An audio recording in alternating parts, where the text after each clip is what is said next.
One Zambia, One Nation. Welcome to Zanis News. I'm Alice Banda to be with you.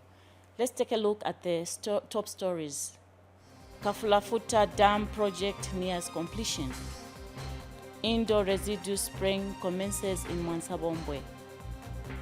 Government launches nutrition pilot program, plus CDF projects commissioned in Pemba district. And now the news in detail. Copperbelt Province Minister Elisha Matambo says the completion of the multi-million Kwacha Kafulafuta Dam project, which is now at 98% complete, will help to address the water challenges in the region. Mr. Matambo has disclosed that government also sourced funds from Nkana Water and Sanitation Company to resolve the water challenges in Kitwe and Kalulushi districts. Tovini Ngombe has more. Construction of the Kafulafuta Dam has brought renewed hope for the people in Ransha, Masaiti, Mpongwe, and Ndola, as the water problems will soon be addressed. And the dam is already filling up in readiness for the commissioning set for early next year in January. We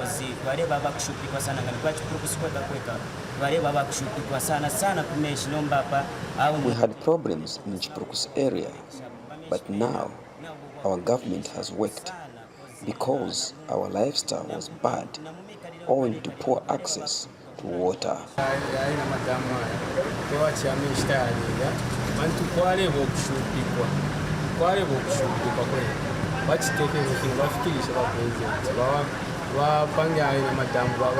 The construction of the dam is a welcome development.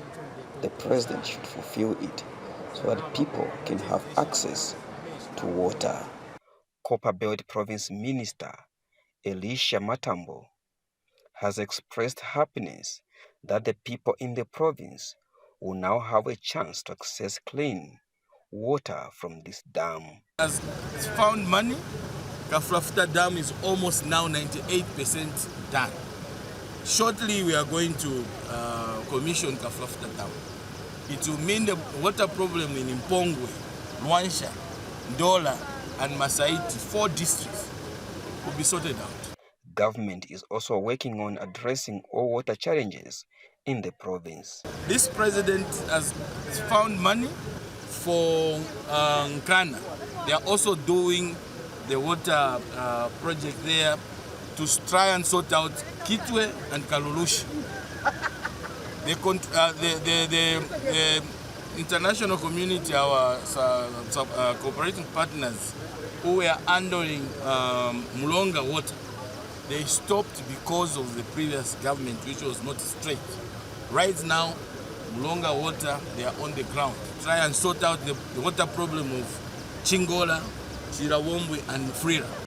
Masaiti District Commissioner is cheered that the district, which is mostly rural, will now see the value of its land as a result of the dam which has been constructed in the area. Actually, as Masaiti District, we're going to benefit a lot because the water system will be improved. There will be employment for the people of Masaiti. The surroundings, people will build and attract, rentals from everyone who's going to be near a dam. The dam is getting full. We're almost there. I was just watching it yesterday. As soon as we open the dam, there will be a lot of investments in Masaiti. So the revenues for our council will have improved. Water is life, and providing it in abundance will indeed add value to the well-being of the people on the Copperbelt. Tovini Ngombe, Zanis, Ndola. Meanwhile, the National Water Supply and Sanitation Council, NWASCO, has expressed concern that non-revenue water is posing a threat to Zambia's prospects of attaining Sustainable Development Goal SDG number 6 of ensuring access to water and sanitation for all by 2030. And the regulator, in collaboration with government, is in the process of coming up with a non-revenue water reduction strategy. Here are the details. Non-revenue water is water produced by commercial utilities but is lost before reaching the customers. According to the 2022 Water Supply and Sanitation Sector report, non-revenue water is currently at 57%. Illegal connections and dilapidated infrastructure are among causes of non-revenue water. The water sector regulator, National Water Supply and Sanitation Council, NWASCO, is concerned about the percentage of non-revenue water. NWASCO is of the view that the prospects of attaining Sustainable Development Goal number 6 of ensuring access to water and sanitation for all by 2030 is under threat because of non-revenue water.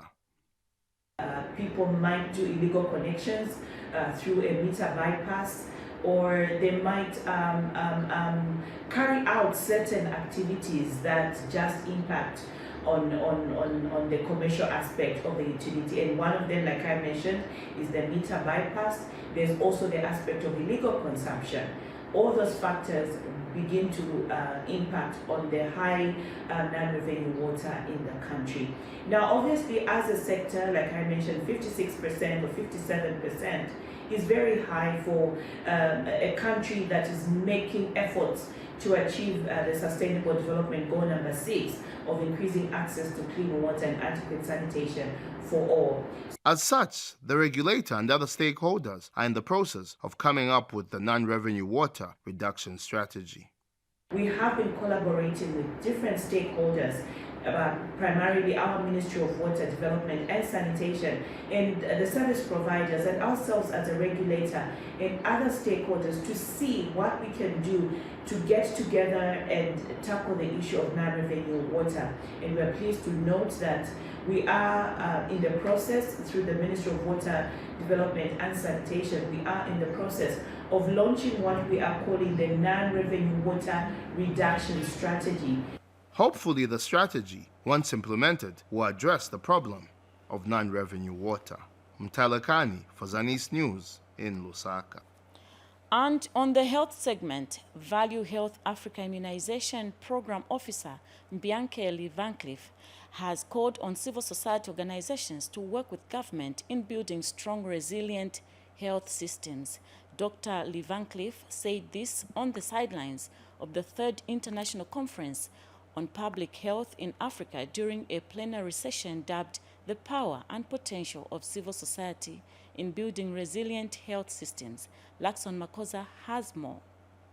The 3rd International Conference on Public Health in Africa, which is being held in Lusaka, Zambia, has reached a climax with a reiteration to civil society organizations to collaborate closely with various governments in respective countries on the continent. This came to light during a plenary session on the power and potential of civil society in building resilient health systems in Africa. Countries, it is actually, civil society organizations are offering, technical assistance to the governments in terms of shaping the policy agenda and making sure that we have resilient and responsive and equitable policies in the countries.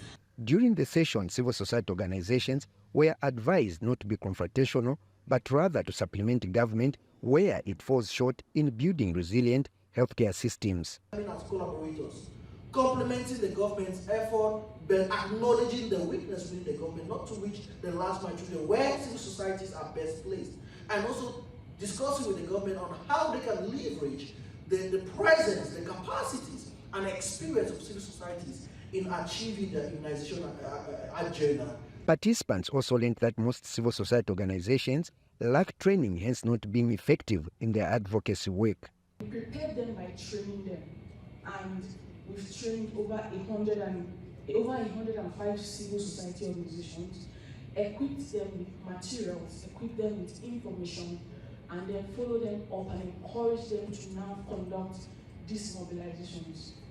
Calls for civil society organizations to partner with government in building a strong healthcare system on the continent dominated the plenary session on the power and potential of civil society in building resilient health systems. For Zanis, I'm Lakson Makosa. Still in health news, Minister of Health Sylvia Masebo has called on the Center for Disease Control CDC to assist Zambia with data analysis equipment for HIV, tuberculosis, among other diseases. Ms. Masebo says a comprehensive data system for HIV, TB, and other diseases will help simplify information collected for better action.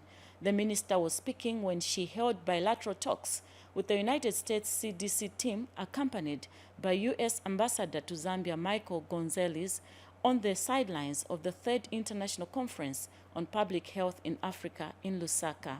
Ms. Masebo explained that because of government-to-government agreements, CDC Zambia transferred all routine HIV service delivery funding directly to government's provincial health offices, ensuring long-term sustainability of a country-owned HIV program. Meanwhile, U.S. CDC Principal Deputy Director Nirav Shah reaffirmed CDC's continued support to Zambia in dealing with old and emerging pathogens. And U.S. Ambassador to Zambia Michael Gonzalez commended the Zambian leadership for placing the country on the global stage. Let me also request that you help us with strengthening how we analyze and utilize our data systems for HIV, TB, and many other diseases. We have all this information being collected in different platforms, but we need our program people to have this information critically looked at for us to make sense of it. I hear you have started preliminary meetings with our teams as part of the data health equity.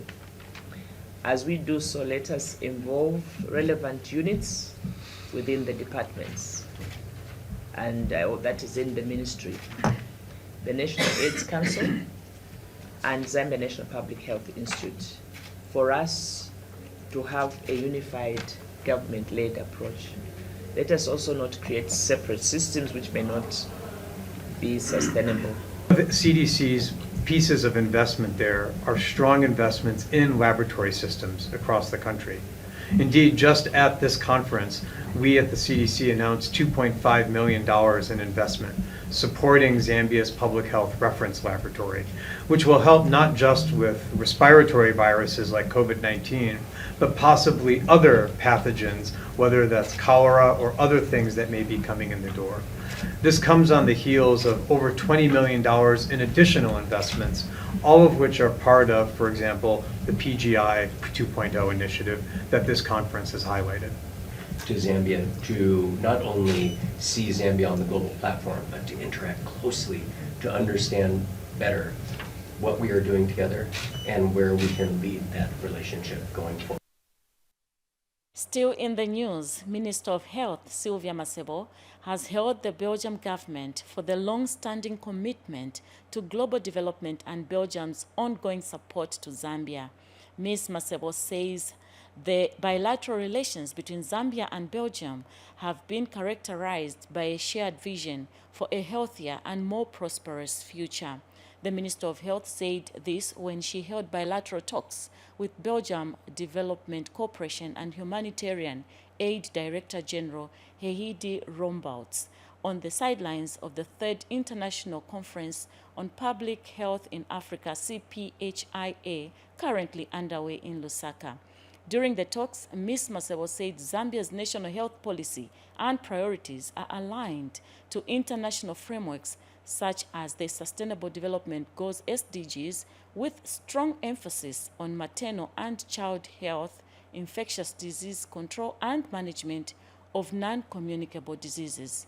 Meanwhile, Belgium Development Cooperation and Humanitarian Aid Director General Heidi Rombouts said having strong national health systems with regional and global approaches is the best approach to prepare for future pandemics. Zambia, like the rest of the world, faced unprecedented pressures on our health infrastructure. This experience has only strengthened our resolve to enhance our healthcare capabilities and preparedness for future challenges. Zambia's national health policies and priorities are aligned with international frameworks, such as the SDGs. We place a strong emphasis on maternal. We take our first break and more stories coming up.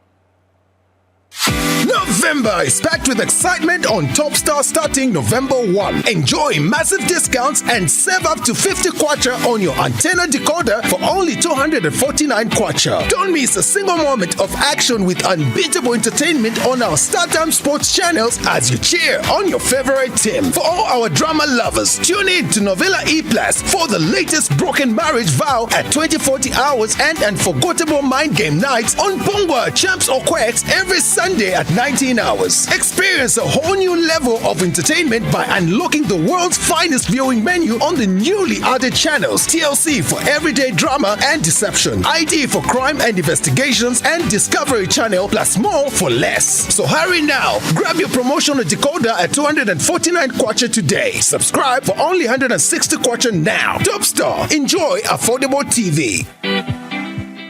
For news and current affairs, entertainment, sports, children's programs, and a host of other events in and beyond our borders, Zanis TV has you covered.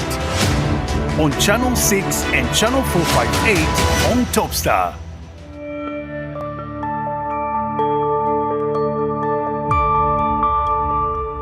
Welcome back. Now in Luapula Province, the District Health Office in Mwansabombwe District has commenced the indoor residual spraying exercise.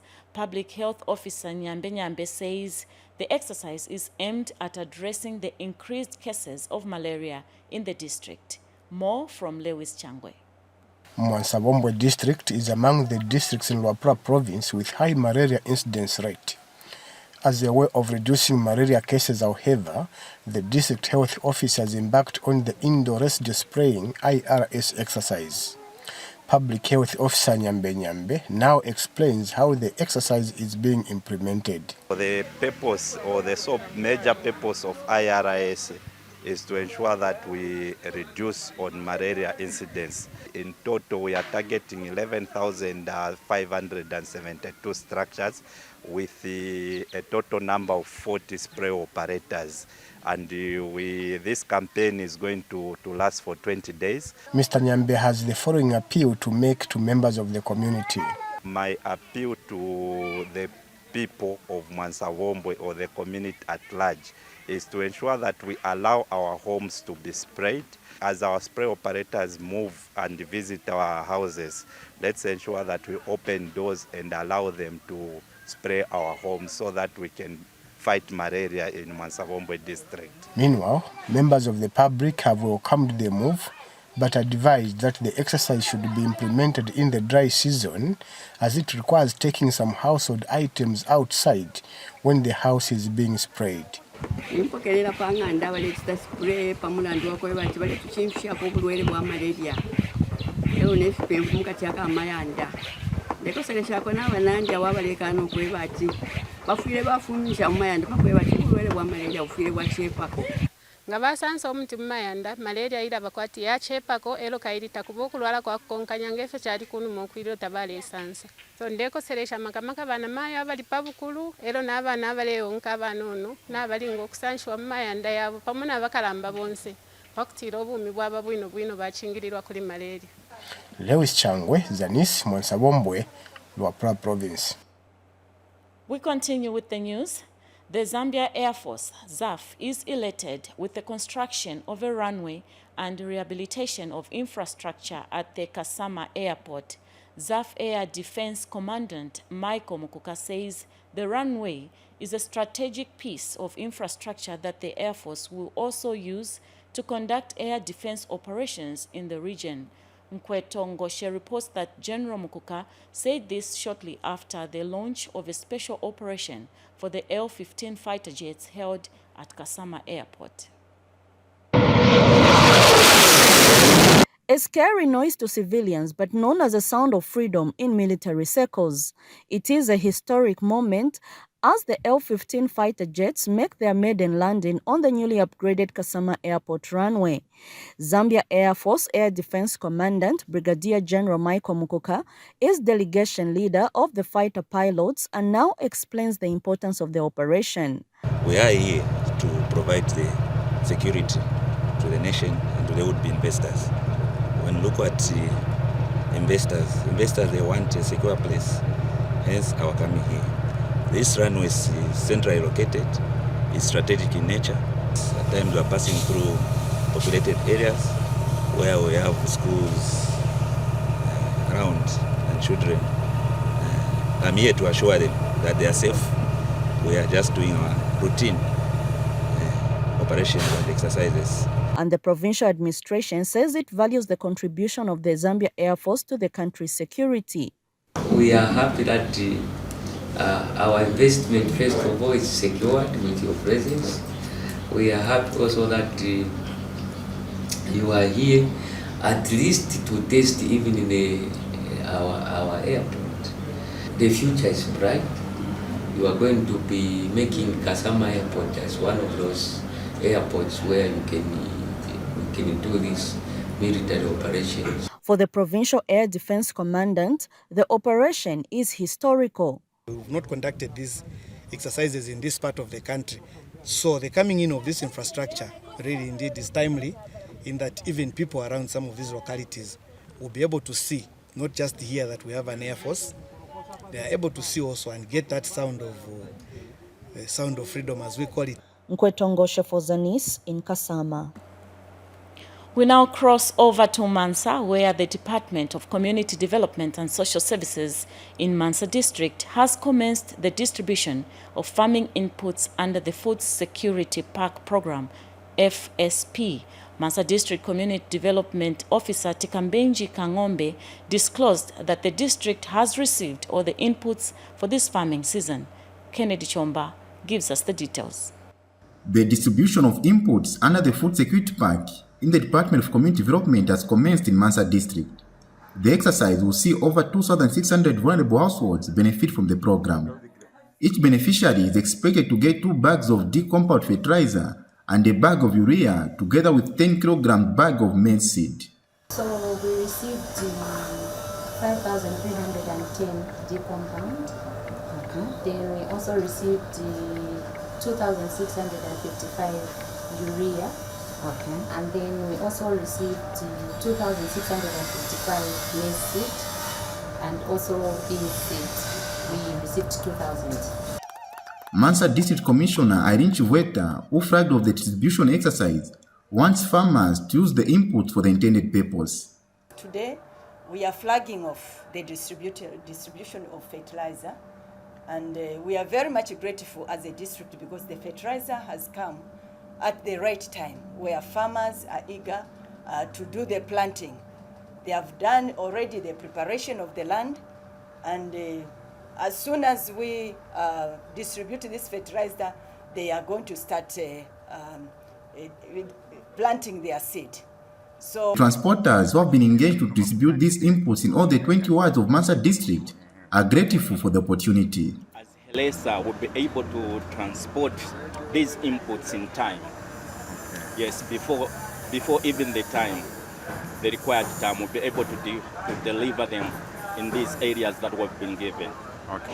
We are very much grateful to the government for giving us this contract. They have helped us indeed to have something at the end of the contract. Chomba reporting for the News in Mansa District.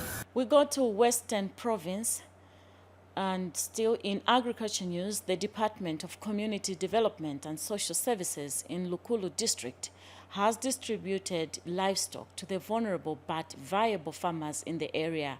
The livestock is being given to the farmers through the Alternative Livelihood Intervention, a component under the Food Security Program, FCP. Here is a report from Western Province.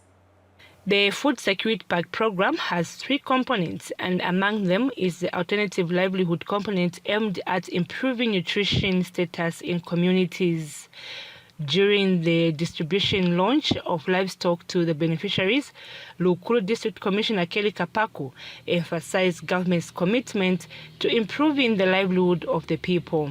His Excellency, the President of the Republic of Zambia, has always put the livestock development and the production of honey as a priority. I would like to urge the beneficiaries of these small livestock and beehives to keep them safe and enjoy the benefits of the PASSON program. The alternative livelihood as the person program has a lot of benefits ranging from wealth creation, improvement of the nutrition status, and poverty reduction at household levels. Lukulu District Community Development Officer Patson Mwambi had this to say. The program targets the household in order to reduce poverty.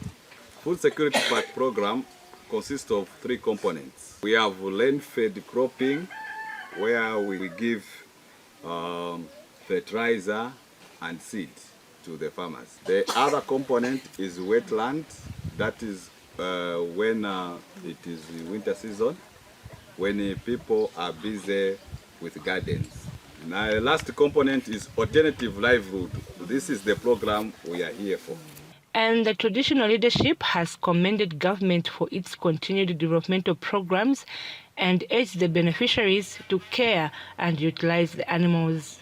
Mwapande muhakireko mangana inongalira yenga fuma. Kanda na muchimbata ngana ngwenu afumu kufulumende numbangu nali.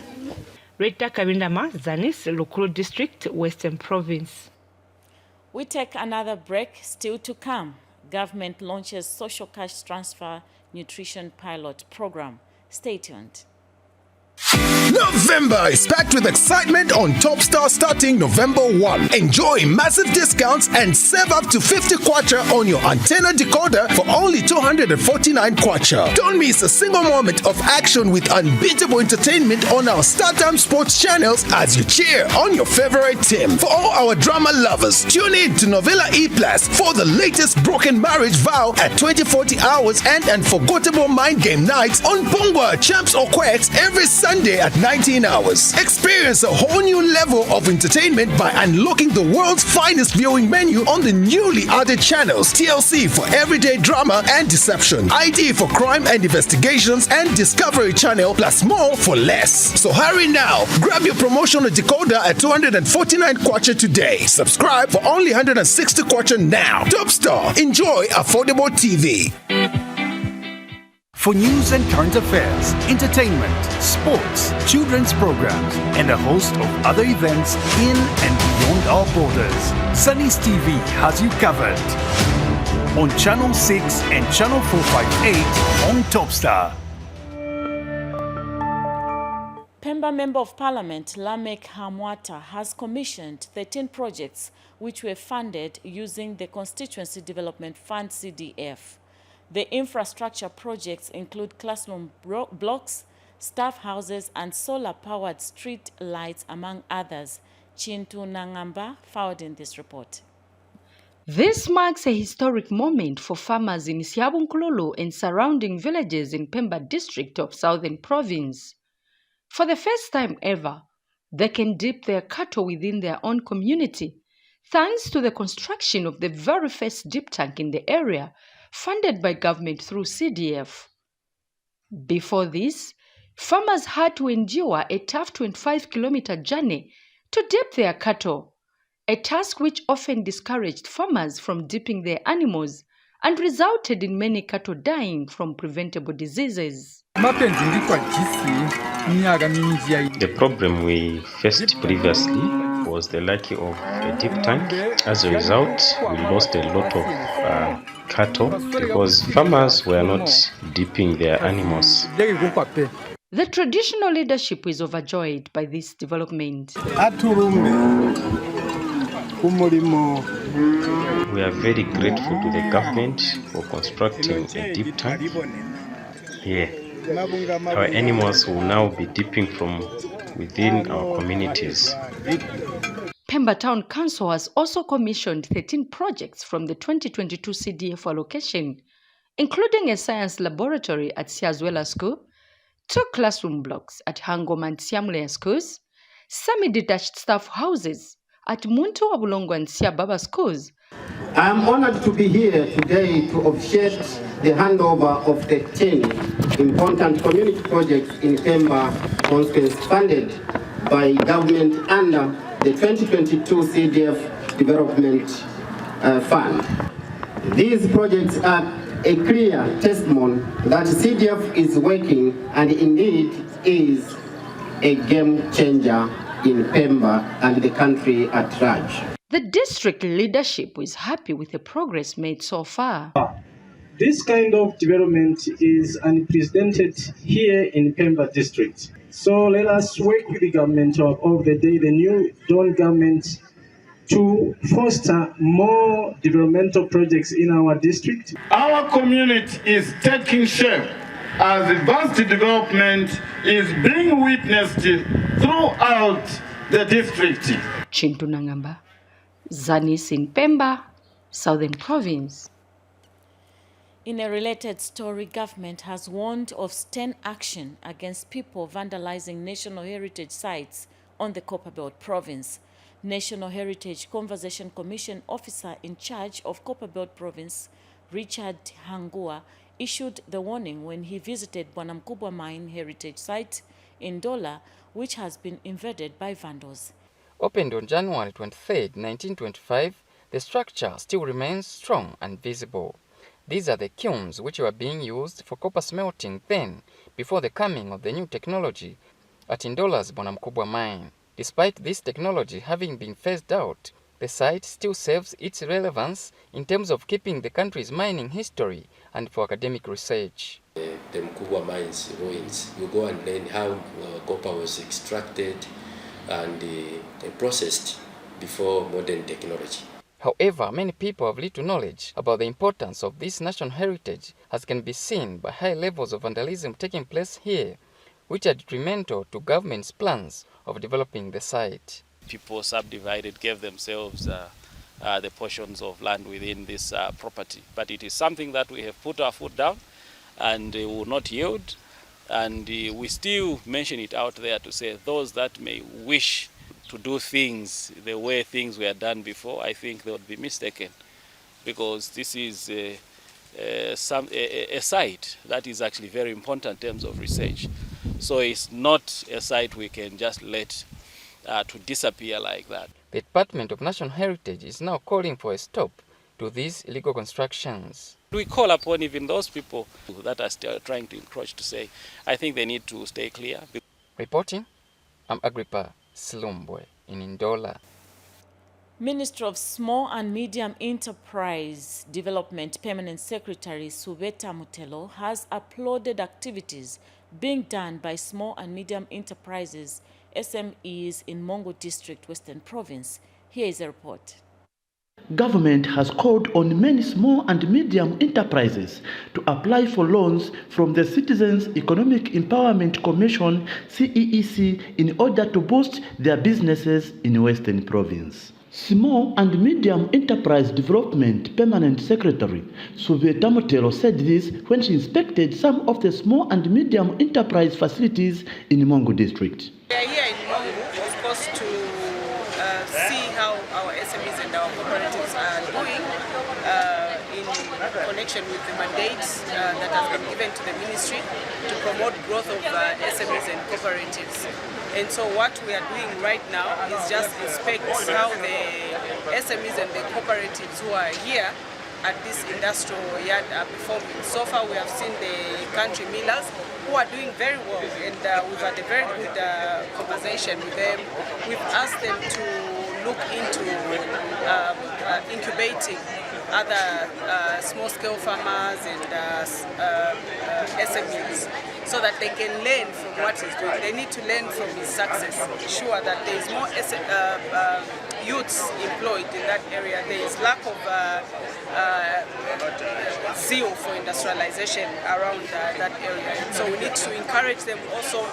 We have encouraged them to collaborate well with the cashew nut growers. We need to coordinate them very well. They need to go through the Ministry of SME Provincial Officer as well as the CEC Provincial Officer, so that we see how we can have an aggregator who will be meeting with the farmers. And the CEEC Director General, Dr. Charles Mungule, said everyone who has accessed funds from the Commission should ensure to repay. We just want to ensure that the province is effectively attended to in terms of economic empowerment. We believe Western Province in general needs to effectively participate, just like other provinces. So what we have done in this visit with the PS, my PS, is to ensure that that is appropriately addressed. That's why we had to come physically. We are dealing with the marketeers and also those that are applying for Sulu. The emphasis though is that it's not just Mongo, we are also attending to peripheral districts and others within the province. The idea is to empower these marketeers with loans for their businesses and also startups and or existing small businesses with the Busulu loan product. The word that I could really say for all of them is please ensure that as you receive the money, you repay. One of the small and medium enterprise beneficiary from CEEC expressed the following. We were given a 1 million kwacha funding. That has helped us so much. From the time we received that 1 million kwacha, our sales have gone up. We've even increased the labor force at our place here. We are now into all the shop rights in Lusaka. And from last month, we were even taking our rights to the copper belt. So from our end, we are really most grateful for what CEC has done for us. Darlington Kavambe, reporting in Mongo District, Western Province. Government has constituted a technical team of experts to ascertain the alleged water pollution in Kalumbila District by the mines. Northwestern Province Permanent Secretary Gladstone Katambi says the team will move in the area next week to collect samples of the alleged contaminated water for further investigations. Colonel Katambi said this in Kalumbila District when he led a team of government officials to sensitize the community on measures that have been put in place to address the situation. Details in the following report. These are people of Kalumbila District who have turned up in numbers with a common cause, the complaint of the alleged water pollution in the area. The community is concerned that the alleged contamination of water by the mines is negatively impacting their lives. Menji anatami nisha kama nitura kushikamaye no akuru mpiku nu muna kuchuma na wawo mnyijimba puma iranga matari mu tadibutanga wanyi eronga wetu musangeji mamwiruka de wayaka ni mwandire ngatu ishi yaje mayadinga maripoti nishi kufwa tutwaranga. Northwestern Province Permanent Secretary Colonel Gladstone Katambi, retired, has led a team of officials in sensitizing the communities on the measures government has put in place in order to address their situation. Imulungona kwinza ngutaranga nyoto kai kwinza ku anakusenda akuyanga bai ho amkune akuya aya hana ajula kumzimbumu aya hana ate ona kumenjemu hana no minitondu aya hana ajula mtondumu so tenatsin ya ushanga mtsuzungu na sampling mronga wani yomanyina inakuika bakesha. Colonel Katambi further advised the communities to always engage government whenever they were faced with challenges. So kusikiliza na government leo na mwine ni mwalinga na ngovu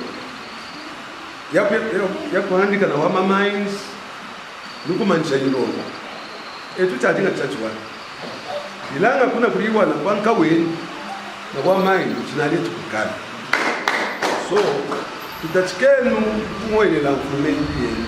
Kalumbila District Commissioner Brenda Sankisa was also present. Ikareno atukuwerera ezimwe chomkianga nzambuoma nei kudu muntu wa brokenga corruption the government ya new don government utachikara wa kudi president na kushikana kudi APS wetu ni netu ejima wetu. For Zanis, I'm Florence Misa in Kalumbila District, Northwestern Province. Finally, in the news, Lusaka Province Minister Sheo Muliata has reaffirmed government's commitment to improve the lives of young people in the country. Ms. Muliata was speaking during the World Children's Day post-commemoration symposium in Lusaka today. Jonathan Mokoka has more in this report. These are children from schools in Lusaka who gathered at the Provincial Administration Boardroom for the World Children's Day post-commemoration symposium for Lusaka Province. The symposium saw children making several petitions to the government. I'm anemic and I get really sick. I need that health care like immediately. How will I get that when I have to move a long distance from all the way from Makeni to Kanyama Level 1 hospital? That would increase the death rate of our children. We are so thankful that government have recruited new teachers. Yes, we are happy and we acknowledge the fact. But these teachers, are they the teachers of the subjects that are specialized, things like mathematics? Lusaka Province Minister Sheung Diakta letter addressed to the children. Mr. Hakainde Hichilema has reaffirmed his commitment to uphold and foster children's rights through a number of policies and measures such as free education policy. Additionally, the increase in constituency development fund is also partly meant to improve school infrastructure and also procure desks. Miss Kansaluke from Nali Girls Secondary School gave a vote of thanks. We brought in free education, and then we saw that there was an influx. We saw that children who never used to go to school started going to school. This shows that the government is doing all they can so that we as a country and as children can prosper. The government has provided books, and at our school I can testify that after just having such meetings like this, the government is quick to respond.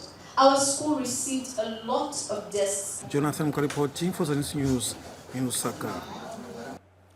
As we end the news, let's take a look at the stories that made headline.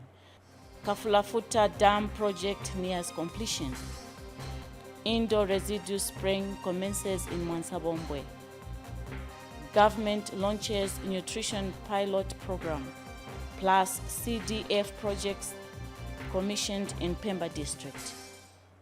It's on that note we end Zanis News. On behalf of the entire Zanis production team, I'm Alice Banda saying goodbye and God bless you.